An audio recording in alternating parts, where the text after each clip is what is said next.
Hi everyone, thank you for joining us today. Welcome to our second webinar on our Innovations for Global Challenges series. Earlier this week we heard from Louise at Desalinator about how they're creating safe drinking water from solar energy.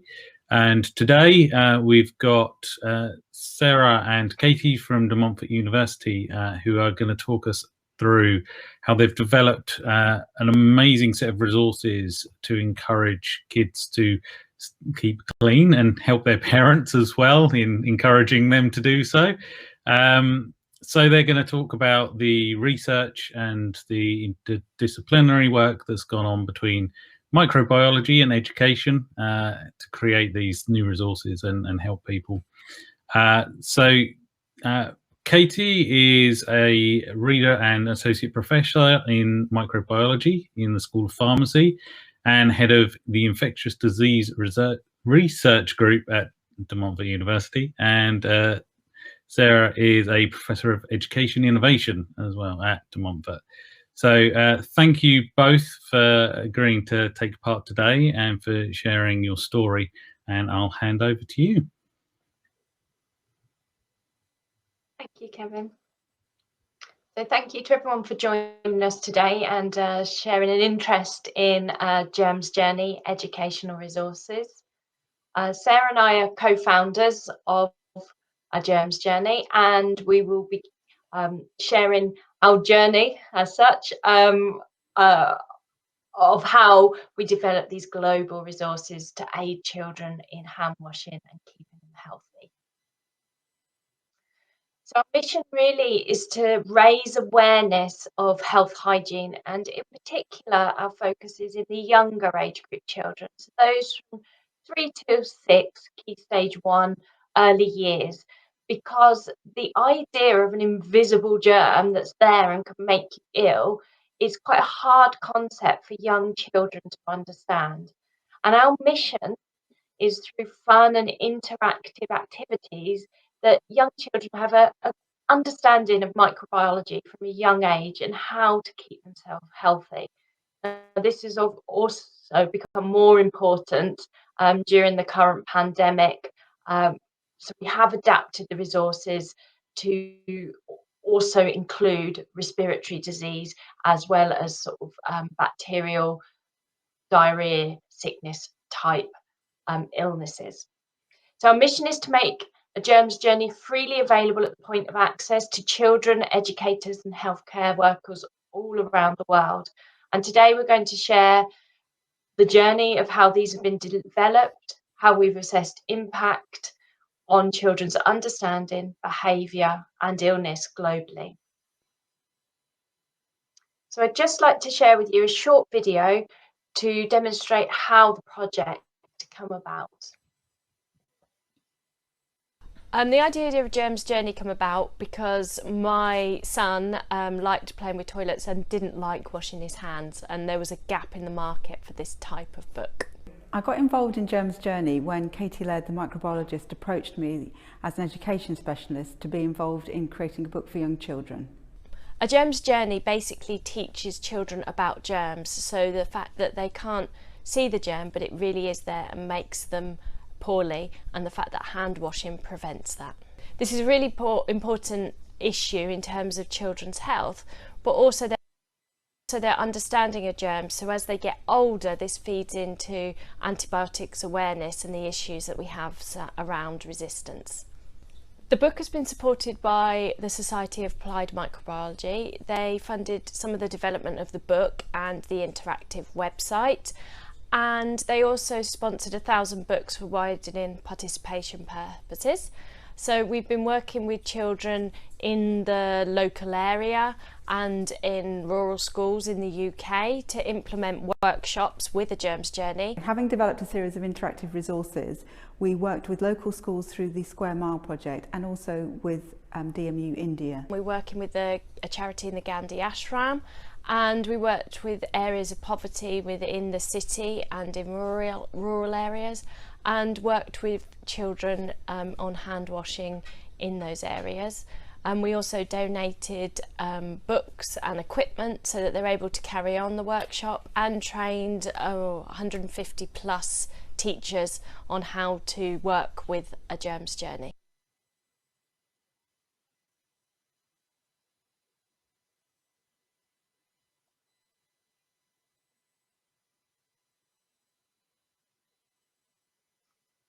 So the initial project was to develop a book for the UK that was interactive and was aimed at the age group that we 3 to 6 years. Everything we do in a germs journey is working with stakeholders, with children's parents, teachers, to co-create the resources so that the end users have ownership of this. Sarah's going to speak a little bit more about this later. But what we first developed was the UK book, and what you can't see on the screen at the moment is where it says press here on the front cover, there's actually some thermochromic paint that goes over the germ, and it's heat sensitive, so you have to rub the image in order to see the germ. And this is demonstrating that invisible germ concept to the young children, so they begin to understand where germs are, even though they can't see them. And as you can see, we have a sick page, which generally is the page the children like most in the book. And on our games, there's a very effective sound effect that goes with that, and they also quite like that. So this was piloted in the UK, and as mentioned, we donated 1,000 books. We then took this to India, and we looked at co-creating resources in India and Africa as well. So alongside the book, we developed an interactive website, because what we wanted to do was embed the learning with the children. And so the interactive website has areas for the children themselves with interactive games. So what you can see at the moment is a cafe scene, and the children have to click on it in areas where you think you might find germs. There's also a game that follows the story of the book and is a little more interactive. But you will also see on the left-hand side that we have a grown-up section, and this is where you can find class plans, you can find posters, and much more information, parent and teacher guides, so they understand the microbiology, can then teach the children this.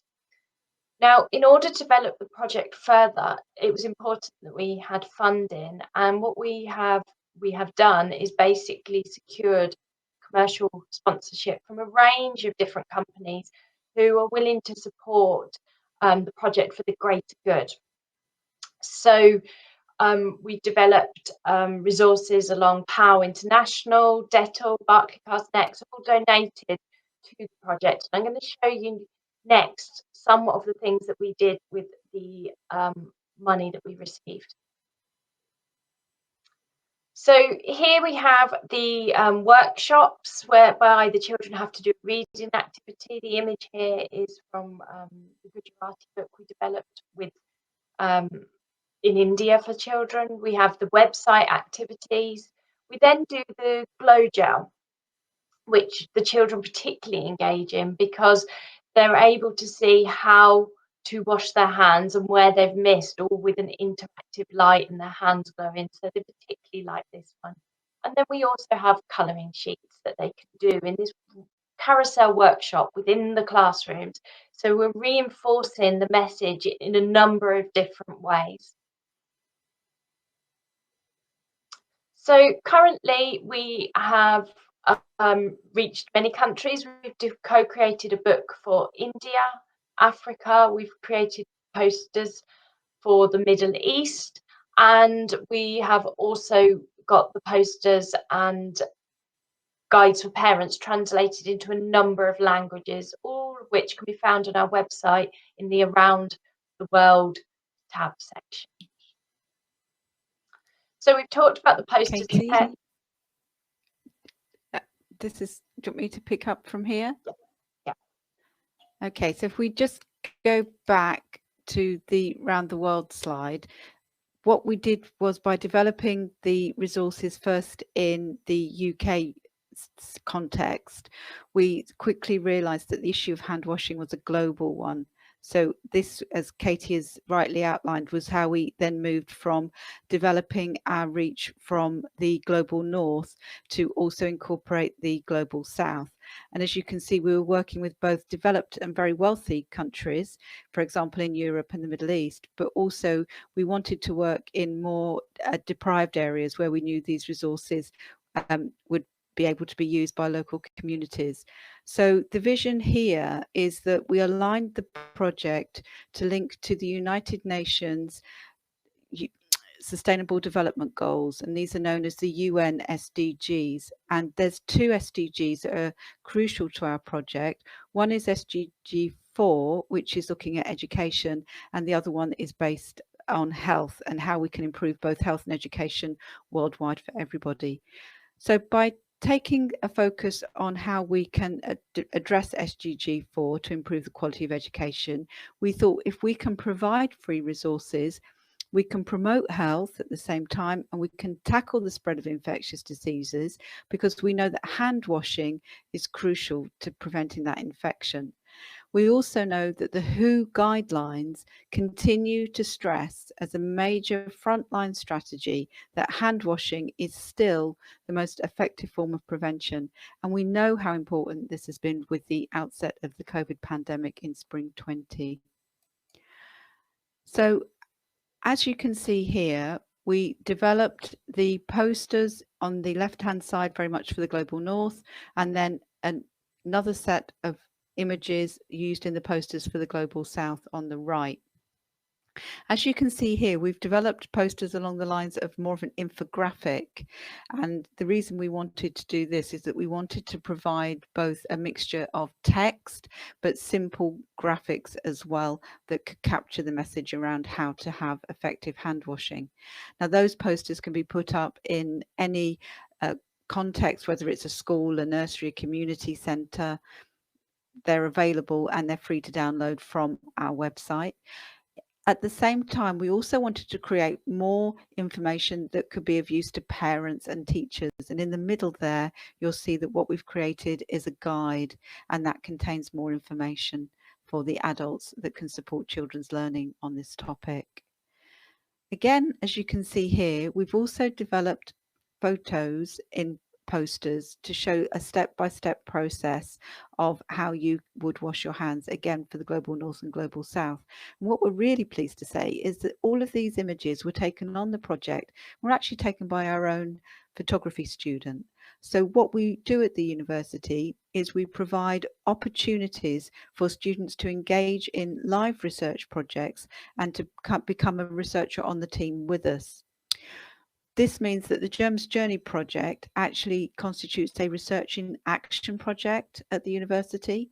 And as I've said, the students join us. And when we travel overseas to develop the work that we're doing, those students come with us. So we took the students out to work with us in India and out to work with us in Africa, and they become global ambassadors. And this is part of their civic engagement, and it links to service-based learning on their degree program. So the students are getting a really good experience here that broadens their skill set out from just their content of their degree. Again, we've developed in our work in Sierra Leone another set of posters appropriate to West Africa, and again you can see the photos there. And again, what we found when we were in Sierra Leone was a preference for hard soap use as opposed to, for example, either liquid soap or hand sanitizers. Now, with respect to Sierra Leone, we were very lucky to get the project have an award that's known as the Gcrf Award, which stands for the Global Challenges Research Fund. And that gave us money to travel out to Sierra Leone. And when we were there, we worked with a local university called Makeni, which stands for the University of Makeni. And we worked with the local community around the university to develop culturally appropriate resources. So, for example, if you look at the water in the poster here, you can see how it's either from a pump or is available from a bucket, okay, which is very different to the posters that we would have for Europe. Now, this links into our philosophy, as Katie said at the beginning of our talk, around the idea of co-creation. And our project is built on a philosophy of co-creation. So co-creation is where you work collaboratively with stakeholders and with local communities. And this means that the end users play an active participant role in creating the resources, so they're created together and cooperatively. Now, this collaborative approach, we believe, is more openly democratic and bottom up, and it engages the user much more in the process, which means you get much more buy-in then from people on the ground and from the local community that you really want to be impacting. So it's that joint approach that we take. It draws on the educational theories of Dewey and of also bell hooks, and it's about giving voice to those that are participating. And it's about giving the participants a say in how resources for their area should look and be created. And this is important because we do not want the participants, when we travel to different parts of the world, to feel what we say done to, that you helicopter in, jump down and say, right, this is how you should be washing your hands. Instead, we want to work with people on the project. And this is an important aspect because it cuts across what's sometimes referred to as the white savior narrative or the white savior complex. So we are not saying, here's how you do it, but rather we're working out together with those communities. What is the best way to do this? What is the best representations for hand washing that we can develop with you? So it's about mutual empowerment, and it's about sharing ideas, and it's about learning from one another. Okay, I'm going to hand back to Katie now, and she's going to talk about the second book in the series that we've developed.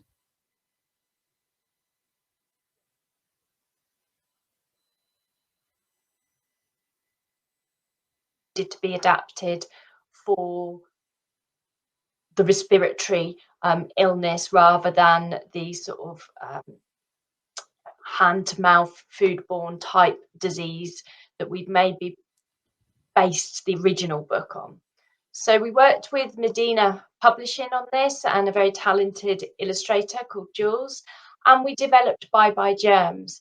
And this basically follows the story of Jess and Joe and how the germs are passed from sneezing and coughing, and it can go into their toys, and when they touch their toys or share toys, that these germs can be passed on and they can make you really poorly. But the main message in this story is that if you wash your hands, the germs go away. So we do use the phrase bye bye germs in the original stories, and then we brought that through into this story.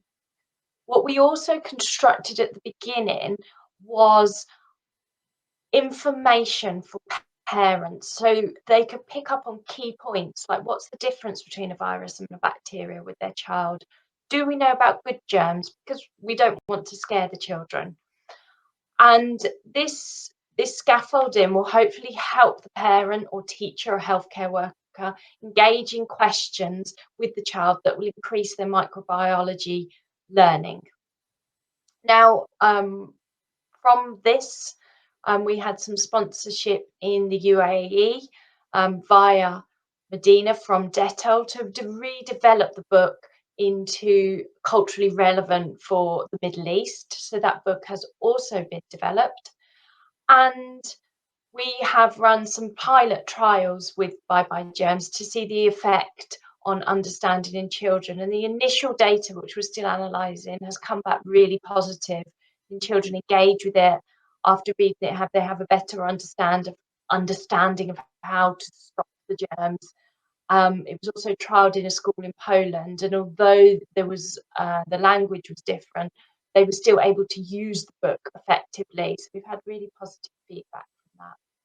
We've also gained some more funding through another donor, which we are donating 1,000 of these books to schools in the UK and looking at the impact they can have. And we're creating some fun workshops alongside the book in order to implement them into schools.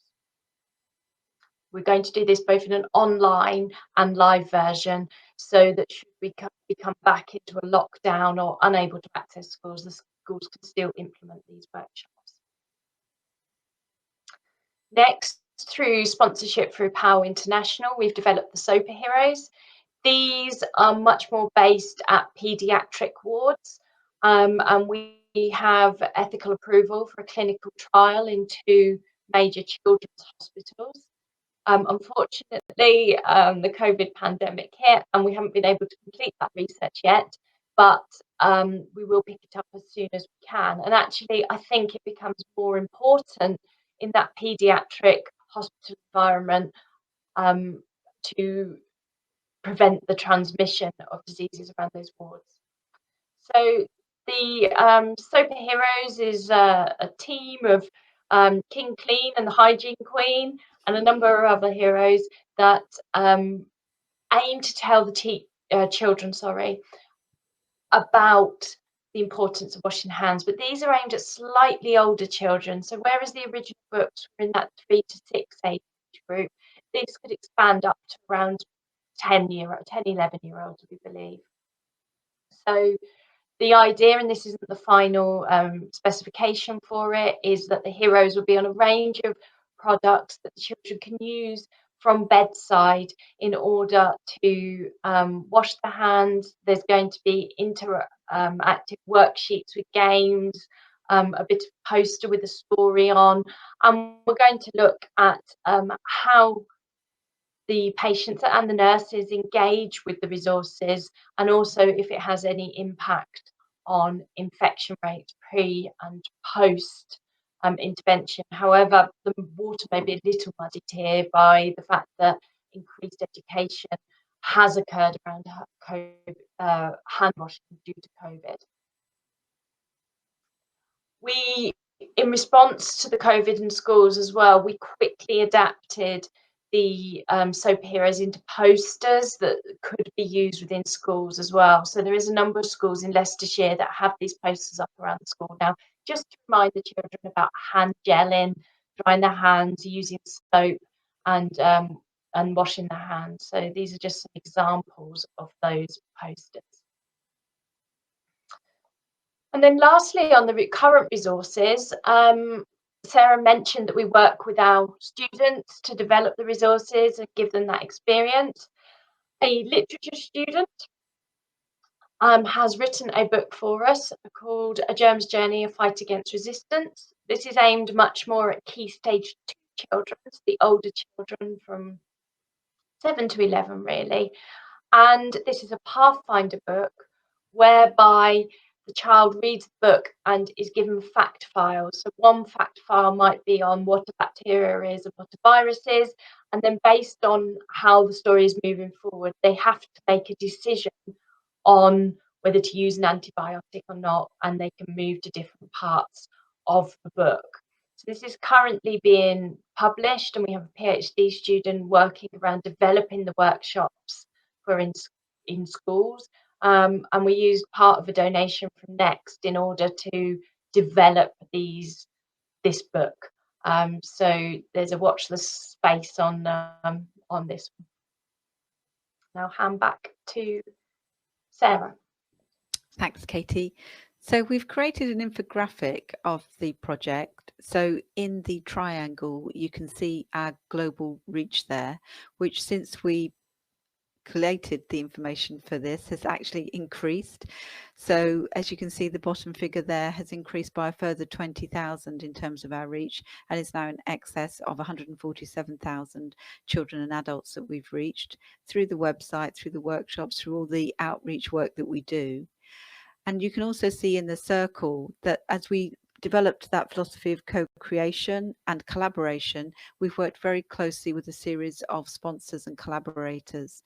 And those include, as Katie's already outlined, commercial sponsors such as Next and Barclays, and also Dettol and PAL International, which is the disinfectant company. And we've worked on different aspects of the project with the different sponsors, developing different sets of resources. For example, the PAL ones that Katie's just showed you with the superheroes. As you can also see in the circle, we work with NGOs. We've worked with the International Voluntary Service Overseas, the VSO, who are working in developing countries. And also we've been working in areas of emergency and crisis. And our resources were also taken out to the Rohingya refugee camp.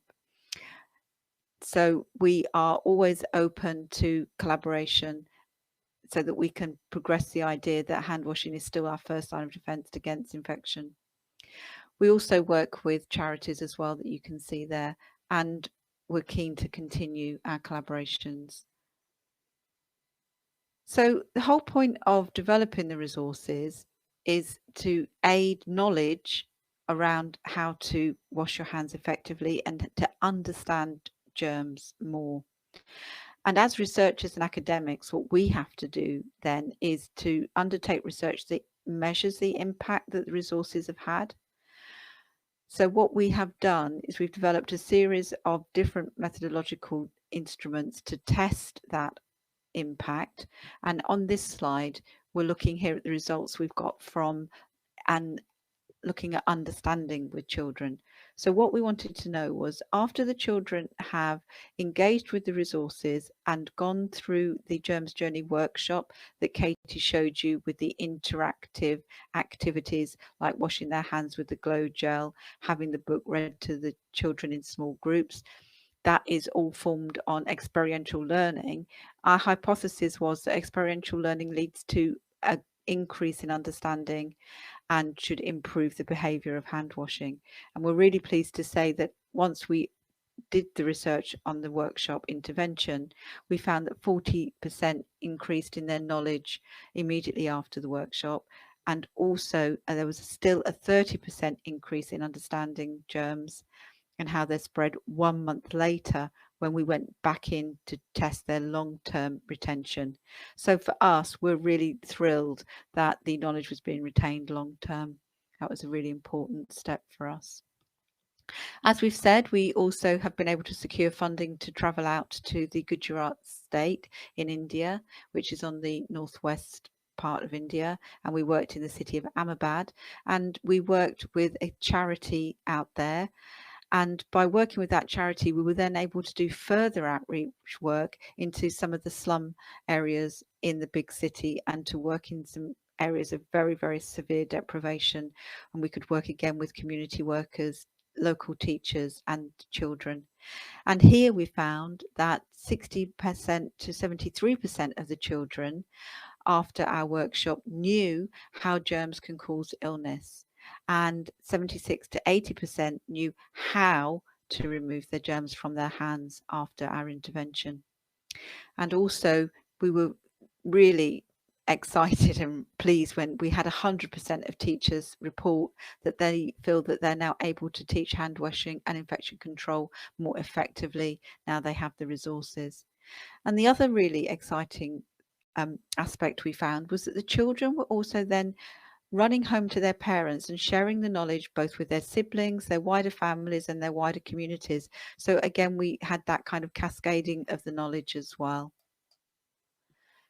So alongside looking for, is there an increase in understanding about germs, we also then needed to investigate, was there a change in behaviour? Were children actually washing their hands better and using more thorough techniques in removing germs? And again, what we found in our UK study with UK schools was that there was a 23% increase in washing between children's fingers, 25% increase in washing around their wrists, and an 18% increase in under their nails. This is important because these can often be areas of the hand that don't get any attention when children will rush into the toilet, quickly wash their hands and come out again. So it's by going through that very specific technique of making sure those areas were all covered that we got these increases. And again, the other thing that we were really thrilled about was that this improvement again was sustained when the research team returned 1 month later. Now that's important because these children are very young, and it's not always the case that their long-term memory is being developed. So that was really good for us. And the other aspect of the project that we were really thrilled about was our collaboration with the Birmingham Science Museum for Children, known as the Think Tank. And the Think Tank aims to promote STEM education, STEM standing for science, technology, engineering and maths. And Germ's Journey was invited to become part of a permanent exhibition in the museum to promote science. And what this also includes was a redesign of the toilets in the museum for the children. And if you go into the toilets there now, you'll find that there is a video looping of the step-by-step hand washing song, which is playing on the wall in the toilets that demonstrates the effective techniques. And what's really great about the co-creation model is that we actually went to the Think Tank Museum. We then worked with local children from around the area of the museum in the city. We worked with local musicians and we created a brand new action song together that was filmed around the museum that has the step-by-step approach to hand washing. And then, most importantly, we've also found in our research that there has actually been an impact on illness and a reduction in illness. And when we were in India, we were able again to work with teachers, and 100% reported that they could not only improve their teaching, but they were also seeing a reduction in children having illnesses associated with diarrhea and vomiting. And again in India, as I said, we worked with the Gandhi Ashram charity called Madhusavna, and we also teamed up with the Environmental Sanitation Institute in India, known as the ESI, so that we could also work with trainee teachers and also community outreach workers and health workers. And we could use the cascade model here of training those adults who could then go on to deliver the workshops themselves. And we called this the Train the Trainer sessions. And one of the most powerful stories that I had doing that work was sitting on the floor with a group of teachers, and we were looking at some resources together. And the teacher looked at me and she said, I never knew that there were germs on the floor and that the dirt had germs. She said, I will now make sure that when food drops on the floor, my children won't pick it up and eat it. So just that understanding of where germs are and how they're transmitted is really helpful for helping fighting infection. So as we come to the end of our presentation, we would welcome you to get in touch with us. We, as you know, use the co-creation approach and also something known as PAR, which stands for Participatory Action Research Model, which is where we work with collaborators to develop resources. And as you can see from Katie and I, this is part of an ongoing mission where the project is getting bigger and we're taking on different areas and different elements, from hand washing to respiratory and also to antibiotic resistance. So I think we're going to end the presentation there and go back to Kevin to see if there's any questions. Great, thank you both. That's, for me, been really fascinating. And I mentioned beforehand, yesterday my 5-year-old daughter came out of school raving about learning about germs and how to wash her hands. So it seemed perfect timing for this today. So it's really interesting. From myself, it's really interesting on the design side, and the books and the posters, and kind of how you developed that and came up with something that was going to engage for parents and kind of children in particular.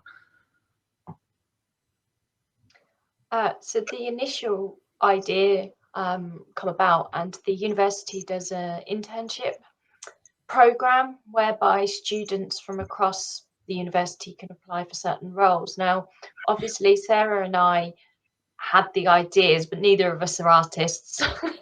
Stick men's our limit, really. So we interviewed for a student to start helping with the designs. So the original book you're seeing is actually the designs of Charlie Evans, who come to us and brought the designs to life. And I think we worked, there was many versions of it. She did a bit of research in schools to find out what children that age, which images was their favourite books. So Hungry Caterpillar come up and some other ones, and we looked at this type of artwork that was used there.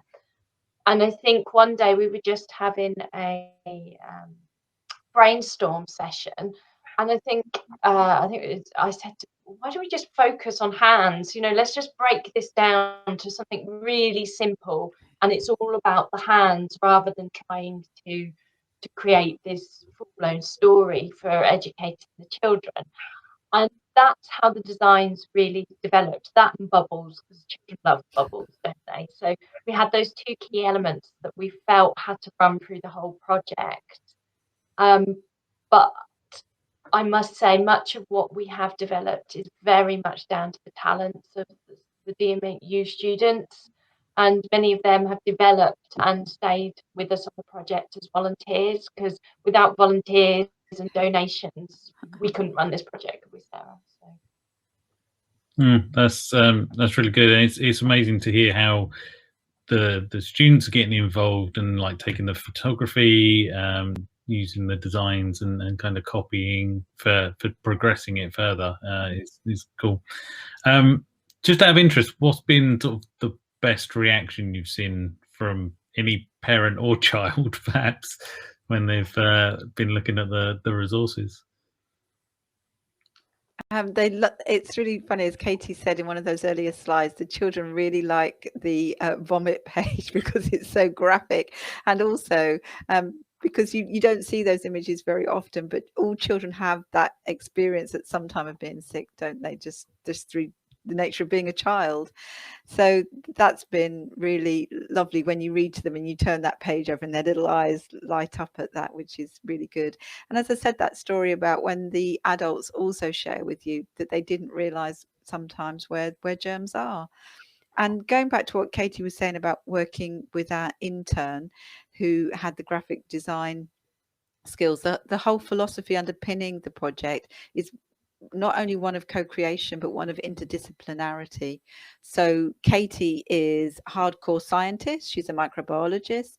I'm at the other end of the spectrum. I'm the social scientist. So Katie's really great on the quants and metrics and, you know, doing big scale data. I'm completely down the other end. It's qualitative research, it's understanding meanings and interpretation and how you look to generate understanding. So when we came together, it was a real opportunity to say, right, okay, so we're across disciplines here and we're creating something, but we also need to think about how we're going to measure this as well, how we're going to use a mixed methods approach that's both qualitative and quantitative to investigate the impact.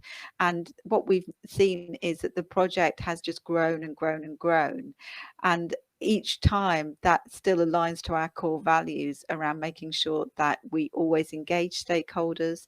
So for example, with our commercial interest in our commercial sponsorship from PAL, we have joint meetings where we'll develop concepts together, we develop ideas together. So as Katie said, the superheroes, that's something we collaborated on and that we're hoping to take out into pediatric wards. So we are just excited about how this will keep growing. And I think for me, there was one day we were in schools and this child clapped their hands and then they did it again. And I said, oh, it was after washing. What are you doing? They were like, I'm squashing the germs. And for me, because I always knew microbiologists, you know, we're looking down a microscope all the time. You can't see what on earth we're talking about most of the time. For me, that whole invisible germ concept, it got in there. They realised there was germs there and, all right, we can't squash them. But they were expressing in their own way that they realised they were there and we could get rid of them. So I think for me, at the point I realised the methodology that had come in terms of how to get the message across from an educational perspective met the science, where they were actually getting what we were trying to teach them, I think was quite a magic moment for me, because that we'd achieved it in that child just clapping their hands to squish the germs. and that's how the research started. The research started with Katie's son and Katie saying, okay, so we're talking about the concepts of germs that need to be washed away, but children don't understand that concept. And we know from education theory that they don't, because the germ is it's invisible, so it's what we call an abstract concept. And we know from Jean Piaget that children don't really grasp abstract thinking till they're aged about 11. So what we need to do is to concretize the concept, and that's why we had the drawings then of the germs, to make them something actual. But then our challenge and the innovation here came with, well, we've drawn them, but they can't really see them. So that's when we came up with the thermochromatic paint, where the germs are hiding under that paint on the book. And it's only by rubbing the paint away that then the germs get revealed. So that enabled us to do that bit of learning and linking the concrete to the abstract. And I think the children really enjoy rubbing the paint away. But what we've noticed is that if you do this in winter when it's really cold, none of us have got warm enough fingers to make the paint go away. And these poor children would be rubbing and rubbing and rubbing.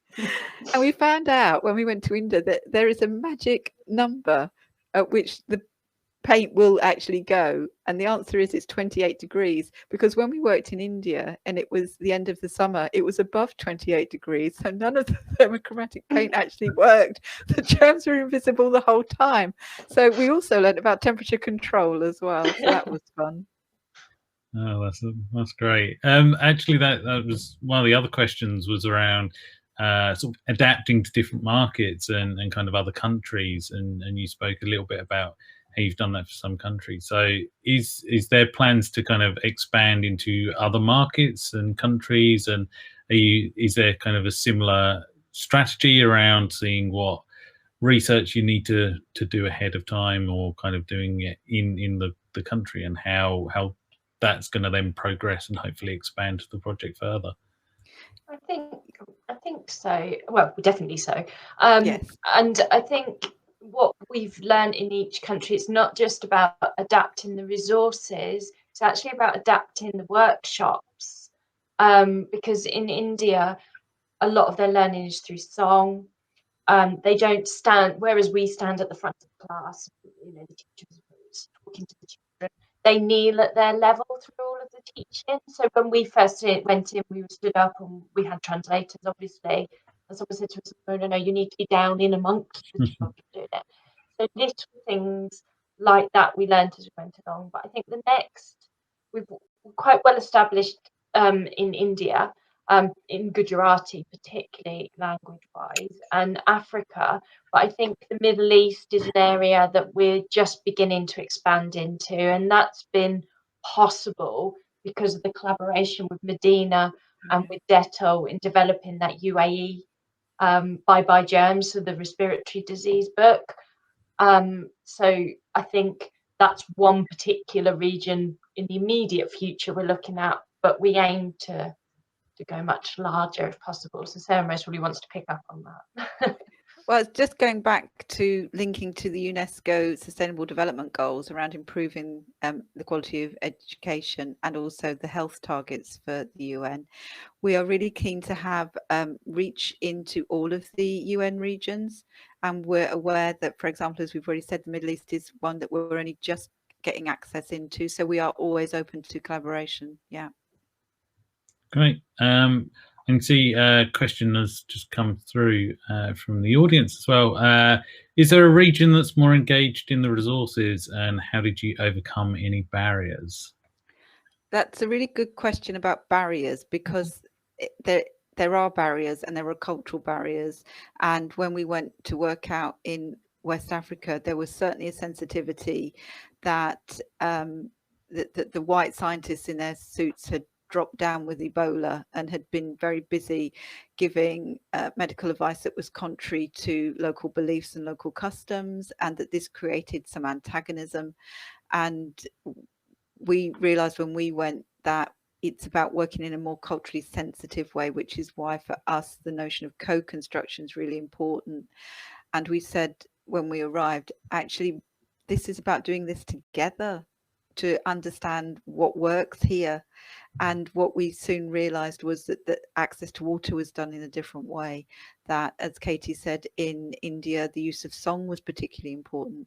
So it's about working at a very local level with the community, with those stakeholders, to say, well, what works here, what works for you, how do we do this together?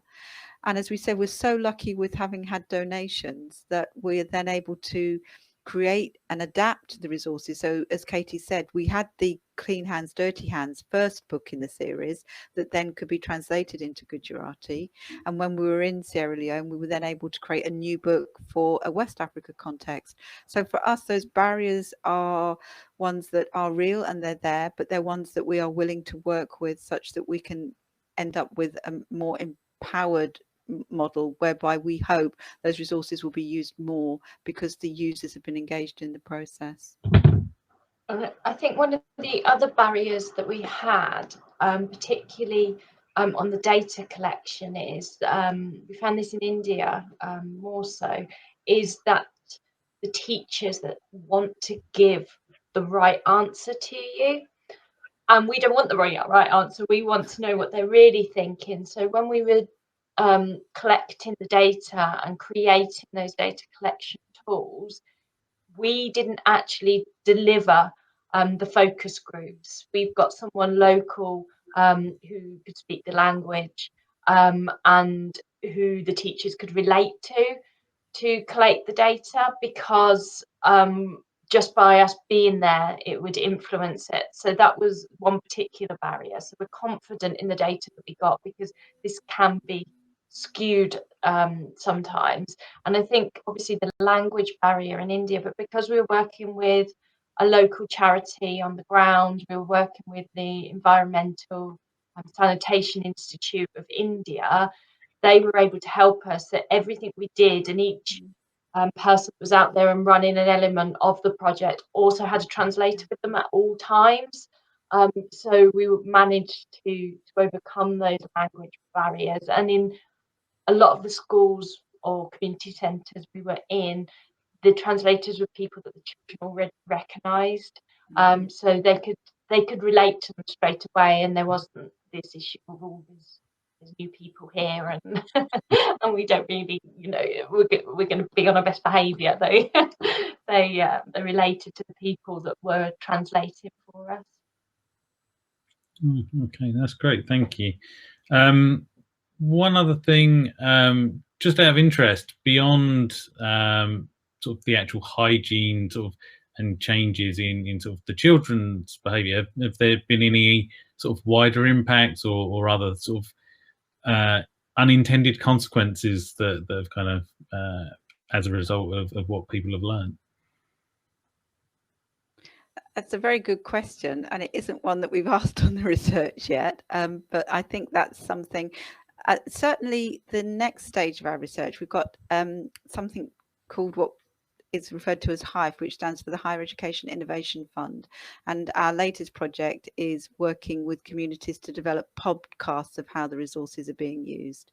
So we're going back to communities again, and we're getting community stories. So I think that will emerge in the next set of resources, the next set of data, sorry, that we're gathering. I don't know if you want to say any more about the HIFE project, Katie.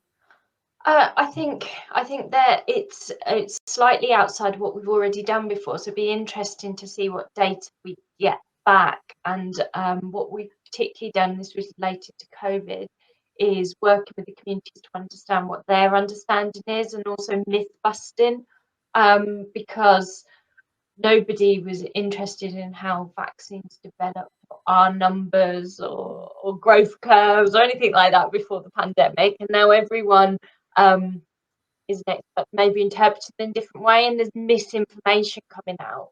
So I think it would be really good, and we're looking at this partly, is to understand how Germ's Journey gives the correct information in a way that people can understand, and that's part of what we're doing with the radio sessions as well. And I think one of the unintended consequences, maybe for us when we were in India, was we were focusing on the teachers, on the children.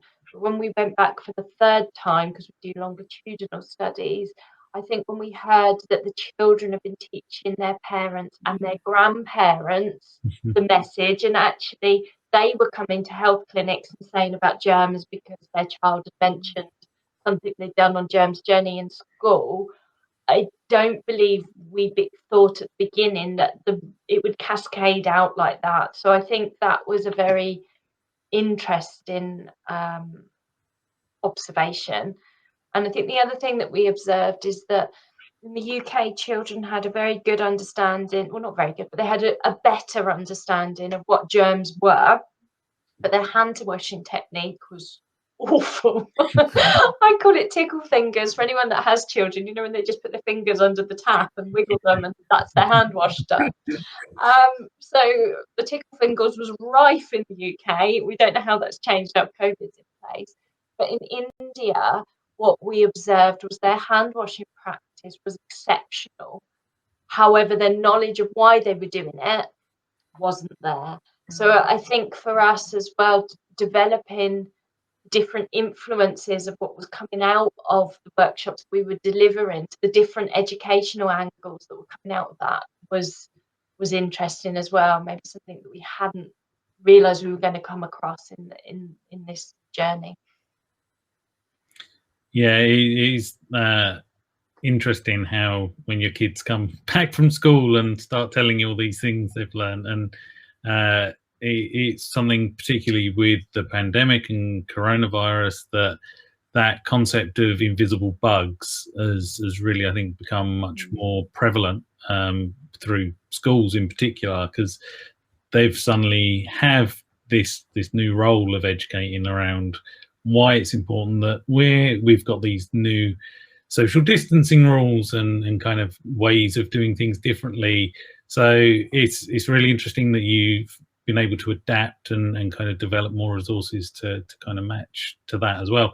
Was there any sort of difficulty in kind of adapting the concept to fit around kind of corona and other respiratory diseases at all? No, in fact, we couldn't believe that we started this in 2016 and then developed the resources in 2017. As soon as well, in fact, we were out in India, weren't we, Katie, at the time, and we were watching the worldometer because we were aware that this was February, that this was very, very serious. And we thought straight away, we've got an opportunity here to create another book for children, because again, the media coverage was very grown up, very adult, and we thought children, we didn't want them to be frightened. So the message in both of our books is always to give what we call the locus of control back to the child, to say to the child, you're in control here, you wash your hands, you will wash the germs away.